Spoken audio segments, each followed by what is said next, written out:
The Miami Dolphins got their second win of the season in Atlanta this past Sunday, 34-10. And after seeing some advanced stats come out, some of these PFF grades for these rookies in Miami, this win is 100 times better. I'm Nick Roloff. This is Dolphins Today by Chat Sports. And you might be asking yourself, we're 2-6. The season's probably over. How is this win even better than I realized? Well, one, for the crowd that is going to complain about winning a meaningless game in the grand scheme of the season because this team isn't going to win a Super Bowl or compete in the playoffs and it just ruined draft position, it really did not. If you lost, would you have been in a better spot? Yeah, absolutely. You actually would have been either the first or second overall pick. Right now, you have the fifth pick. So it's like you didn't even move that much off of your draft spot coming into the week. The team that had the number one overall pick, New York Jets, they won as well. So it's not like you lost any ground in the loss column or win column, if you will, for the number one overall pick if you are on that side of the aisle. But the reason why this win is even better, in my opinion, is because we finally saw almost the entire rookie draft class from Miami that they just took in 2025 contribute positively to a win. I'm talking Kenneth Grant, Jonah Savaiinaea, Ollie Gordon, Dante Trader Jr. Like, it's the first game all season where you can confidently say almost every single one of them contributed to this win. There have been games where one of them has had a good game. There has been most of the games where all of them have been bad, but never have they all been good like this one. And we're going to take a look at some of their numbers and stats here. But we are under 100 subscribers away from 77,000. Join the Dolphins Today family for daily Dolphins content. And we will be live on Thursday against the Ravens for Thursday Night Football. So subscribe, join the channel, and be on the lookout for our content. We're going to start with the sixth-round running back out of Oklahoma State, Ollie Gordon, because he was actually the seventh highest graded running back in the NFL for Week 8 on Pro Football Focus. And it's hard to blame PFF for being so high on the performance from Gordon. I think it is, without a question, his most productive performance of the year. The other good performance would have been in Week 3 against the Bills, where he got a ton of carries and was worked a lot in short yardage, even entered the end zone on the ground. Gordon entered the end zone once again this week, but through the air on a 20-yard screen pass. Ran that little Texas screen that they love to run for Devon Achane, where the running back goes in motion, runs directly to the sideline, couple steps, and then verts back in on an angle with blockers in front, and was able to reach the end zone on a great block from Aaron Brewer. He was just phenomenal in this game on Sunday, by the way, in his own right. Quick sidebar there. But you see it. He averaged 4.6 yards per carry against Atlanta. He was actually the most efficient back. Achane averaged about 3.8 yards per carry. Jalen Wright about 3.1. But OG2 was just delivering big-time runs consistently inside the tackles for this Dolphins rushing attack that had 141 yards. And this is not just a game-by-game thing with Gordon. This is the entire season. Ollie Gordon has not had that many carries this year. He's only tallied 23 through the first 8 weeks of the year. But if you look at every running back in the National Football League who has had at least 20 carries through 8 weeks, Ollie Gordon ranks fourth in the NFL in success rate of runs in between the tackles with a 56.5% success run rate. That is fourth in the NFL. The only players he trails is Kareem Hunt, Samaje Perine, which I don't know how that's possible, and I believe the other one was Jonathan Taylor. Point is, the Dolphins drafted Ollie Gordon in the sixth round to be a nice change of pace back with Devon Achane, who's obviously smaller in stature, a kind of speed guy, a weapon. OG, he's 6'2", 225, built like a truck, and he always falls forward. Those two are going to be very complementary of each other going forward, and it's exciting to see Ollie Gordon continue to get work and continue to succeed for this Miami Dolphins football team. We're going to stick on the offense here and move to the second-round pick out of Arizona, Jonah Savaiinaea, because without a shadow of doubt, he had his best game of the season against the Falcons. And I'm not going to come up here and tell you that he broke new records and was the highest-graded offensive lineman this week. No, he was actually still below average. But based off where we have been, this is a vast improvement for the rookie out of Arizona. He graded out in the mid to low 50s in overall run block and pass block, but he didn't allow a sack, only was charted giving up 2 pressures. And as I mentioned, I'm not going to sugarcoat it. Jonah has been horrific this year. He is the worst graded offensive lineman in all of football, but he has been consistently putting up pass blocking grades under 20 and run blocking grades around the 50s and 40s. So for him to finally put a game together where it wasn't so bad in pass protection, that is a good step forward. And I do have a kind of feeling why this was Jonah's best game that I'll explain here in just 1 second. But pin comment on today's show. I've been very worried. I know most of you have been worried as well when it comes to Jonah and his NFL career. Do you feel better after a solid performance against the Atlanta Falcons? Type Y for yes or N for no. I did want to show you his PFF grades throughout the entire season. This was his best game graded by Pro Football Focus since the opening game against the Indianapolis Colts.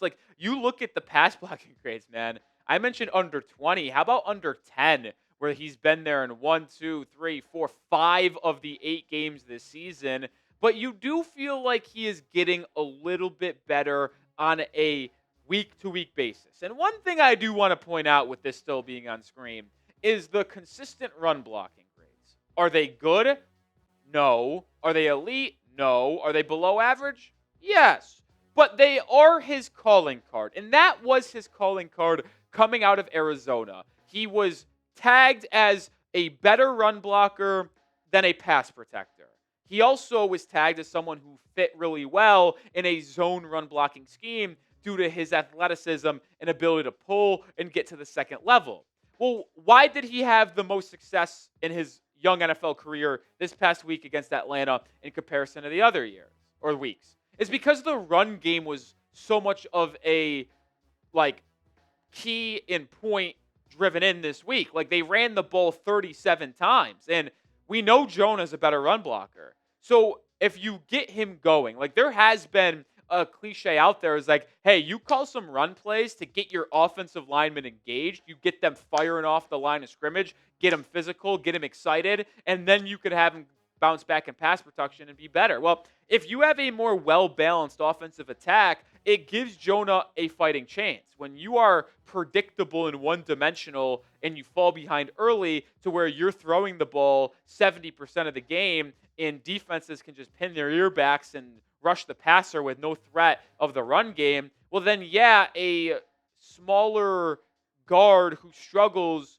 pass protecting is going to have a difficult time holding his own when the opposing team knows it's a pass play 65, 70% of the time. So having that well-balanced attack offensively and keeping the defense on their toes is only going to help your young left guard as well. Now, I do want to point this out. When you watch the tape, the All-22, there are still a lot of bad reps by Jonah Savaiinaea. And the part that is the most evident is how he is so struggle-ish, not a word, making it up, with the power rush. When he gets lined up one-on-one with a strong physical defensive tackle and they just go boom right into Jonah's chest and drive him back, that's where he struggles. So if I'm Jonah, I think there's a lot that he can work on, and I do think there is a chance he progresses throughout the rest of the season and gets better for his second year, but he's going to have to really add a ton of strength this year. Lower body, his core, because when he's getting blown off the ball and driven right into Tua's lap about 5-6 times a game, that's just unsustainable. But if he's able to have a better core, better anchor, and not be pushed back as frequently, it will force opposing defensive linemen to revert to other pass rush moves, to where then Jonah's athleticism and technique could come into play more. But you have to be able to stop the power and bull rush first and force opposing defensive linemen to go to their secondary moves. So a lot to improve on, but it's getting better for the young offensive lineman from Arizona. We got more coming up here, but this episode is brought to you by PrizePicks, and the football season continues on. And the action is even better with PrizePicks. The weather might be changing, but the feeling of being right never gets old. So keep the season rolling on PrizePicks by getting $50 instantly in lineups when you play your first $5. So simple to play. Just pick more or less on at least 2 player stats. If you get your picks right, you could cash in. How you play is up to you. You want flexibility? Choose Flex Play, where you can get paid even if one of your picks misses. If you want the biggest payouts, go for the Power Play. No matter your play, PrizePicks is a great way to put your takes to the test.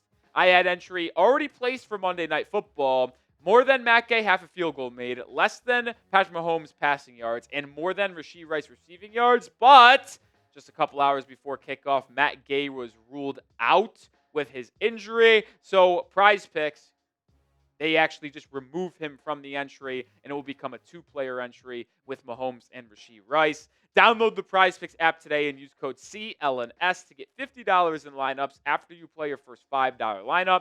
That's code CLNS to get $50 in lineups after you play your first $5 lineup. PrizePicks, it's good to be right.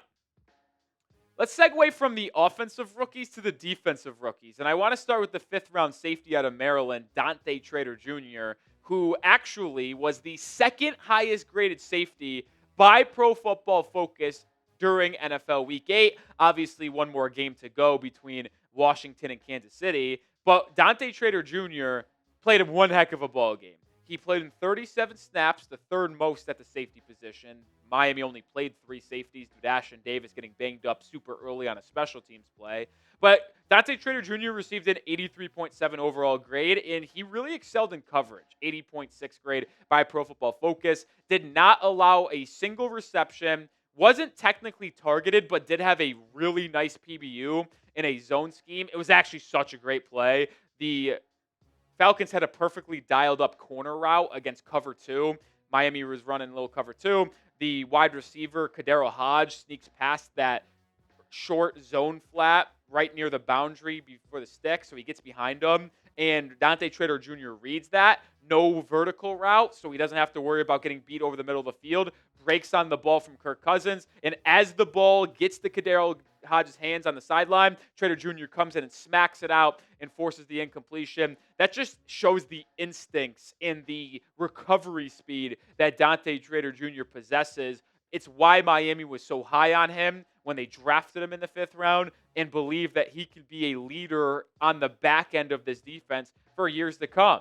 But I also like the versatility that Dante Trader Jr. possesses. His alignment in this game against Atlanta was all over the place. He lined up at deep ranging free safety 18 out of his 37 snaps, but you also saw him in the slot defending Kyle Pitts at times and defending some other wide receivers. You also saw him in the box helping stop the run in 8 snaps. So this just goes back to my point. Like, he's so versatile. I appreciate defensive players that can play all over the field. It's why Minkah Fitzpatrick is so utilized and so important to this Miami Dolphins defense. And it's why Dante Trader Jr. is continuing to get a larger role for this football team. I mentioned it. Ashton Davis got hurt, so that may have played a factor into it. But Miami only played 3 safeties in this game against Atlanta.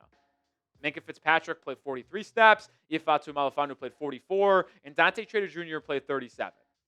Those were the snap distributions of safety. So I assume Miami on a short week against Baltimore is probably going to do the same thing here and just run Trader Jr., Melifonwu, and Fitzpatrick at safety. And it's hard to blame them with Dante Trader Jr. getting better and better every single week. Speaking of getting better and better, the Dolphins' 1st-round pick out of Michigan, 13th overall, Kenneth Grant, he has been bad. But against the Browns and against the Falcons, you started to really sense him having an impact in the game. And we could talk about the All-22 film. We could talk about the PFF grades all you want. But here's the truth. When you watch the game live, you know a defensive lineman, especially on the interior, is playing well and making an impact when it stands out watching the game live on TV. I mean, Coop, how many times over the last 2 weeks have I just literally said, oh, there's Kenneth Grant making a play? And it's sometimes not even making the tackle, folks. It's him pushing back the center, the offensive guard, and getting an instant impact push in a run play, which kind of makes the running back who is supposed to maybe get in that hole next to the left guard oh, I have to now bounce it to the outside because this left guard is pushed back in my grill because Kenneth Grant pushed him back and got a great push. Or maybe he swims, gets some pressure on the interior. Like, you're starting to notice an impact with Kenneth Grant. He had 2 pressures this week against the Atlanta Falcons. And as you look at his PFF grades for the entire season and how it is charted, look at how he has played over the last 3 weeks. Listen, there's no sugarcoating it. He was abysmal through the first 5 weeks of the year against the Colts, Patriots, Bills, Jets, and Panthers. And I'm not saying he's been elite, but it has been noticeably better where you can legitimately point on the television during the game live and say, oh, that run play tackle by Jordan Brooks, 1 yard downfield, only a gain of 1, that was made because Kenneth Grant got a big push there. Like, it just has been there. Like, and I just want to keep on building. I am not going to sit up here and claim that the 4 rookies we're talking about today are good or great selections, because that is not the case at this point. Jonah still has been horrible. Kenneth Grant has still been extremely disappointing, as has Dante Trader Jr. Can't say that about Ollie Gordon, because for a 6th-round running back who hasn't got a ton of work, I think he has been phenomenal in the opportunities given to him. But the other 3 that we've talked about have been non-existent or hurting this team. And it's unfair to expect the rookies to have such a large impact, and that's just where this Dolphins roster was coming into the year. But with them starting, maybe, just maybe I'm jumping the gun here, but with a good performance from all 4 of them against Atlanta, maybe they are just starting to turn a corner here halfway through the year. They understand the speed of the NFL. They understand the physicality of it. They understand what it takes in a preparation standpoint from a week-to-week basis to get ready for each game. So just stay with me here. It's something to monitor. This rookie class had a great performance this Sunday against the Falcons. Let's see if they can build on it and put together another good game on a short week against the Ravens. And if they do that, well, then maybe we're cooking with gas. That'll do it for this episode of Dolphins Today. We'll be back tomorrow with 2 videos as we get you ready for Week 9 Thursday Night Football, Baltimore, Miami in the 305. Hit that sub button. Let's get to 77K before kickoff.